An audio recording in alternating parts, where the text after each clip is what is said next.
Okay, this short video is to show you how you can use ShutterFire to control your camera. As you can see, the ShutterFire is connected to the camera via a shutter release cable. Connects into the camera's remote shutter release port, and in this case it's plugged into camera port 1. There's also a camera port 2. You could actually be firing two cameras at the same time if you wanted to. You can also use the second port to control an off-camera flash for certain applications. We are connected via Bluetooth to ShutterFire, and we have this simple app called TakeAPhoto, which is very useful for doing simple photography applications. This one has 4 buttons. The first one is the pause before starting button, so if you want to have a delay before you want it to start shooting, you can set that here. It's set to 0. We'll leave it at that for now. Number of exposures. You can enter the number of exposures you want every in total, and in this case it's set to 3, which is good. And the pause between exposures set to 1 second, so 1 second. And if we push start shooting, there it goes. Takes 3 photographs. Now you don't have to re-enter your settings again. If you want to do the same thing over, you just press start shooting. Takes 3 more. And by the way, when you leave the app for no matter how long and come back and turn it on again, it remembers your last settings. So if those are useful, you don't have to enter anything. You just push start shooting and you take 3 more shots. There is also a replay button, by the way, for any program that is sent to ShutterFire. You can rerun that same program over again just by pushing replay. You don't need the phone on for that. You don't even need to have the phone with you. There's also the ability to fire the shutter without ever having the phone, without even having the power on. I'll turn the power off, and let's see.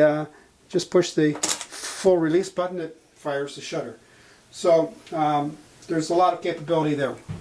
Now, the TakeAPhoto app is useful for several things. I mentioned already. I mean, you can see it's useful just as a remote shutter release. We have a little nut on the bottom to which you could attach one of those little hot shoe adapters. We often do that, just mount it up on top of the camera or onto a tripod, or you can just let it hang. It works fine.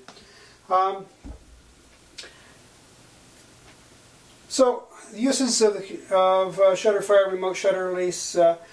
Shooting high dynamic range. That's where you shoot a set of bracketed photographs and combine them in Photoshop to extract details from all the different exposures. So to do that, you would set your camera to the auto exposure mode, to the auto bracketing mode, excuse me, and set the number of exposures you want it to take to bracket, and set that same number in ShutterFire in the TakeAPhoto app, and then shoot them. You can use it as a simple time-lapse app, which you want to take a photograph every minute for the next 8 hours. You just tell it, every 60 seconds take a photograph, and how many you want to do, you compute how many it is for 8 hours and set that number in there. And you'll have your simple time-lapse. But we also have a much more advanced time-lapse app that allows you to do many other different things. For example, you can set a sleep period. If you're going to take photographs of a construction site that is building a building over the next 3 months, you don't want it to take photographs at night. You only want it to see it in daytime. You set the sleep period so it does nothing at night. You can set bracketing on every single node. So even if you're taking a photograph every 5 minutes, but you want to take 5 photographs at different exposures, you can set that. And you can use bulb mode bracketing, which you set your camera in bulb mode, and it controls the exposure time by how long it keeps the shutter open. And for these you can take very, very long exposures. Very useful for certain kinds of bracketed shots, or just for long exposure shots.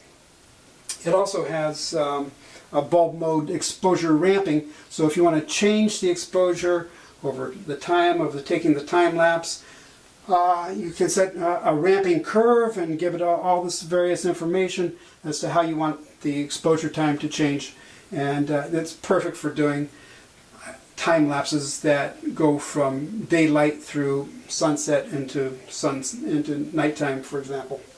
So basically, that's it. That's our TakeAPhoto app and how to control the camera with ShutterFire. Thank you.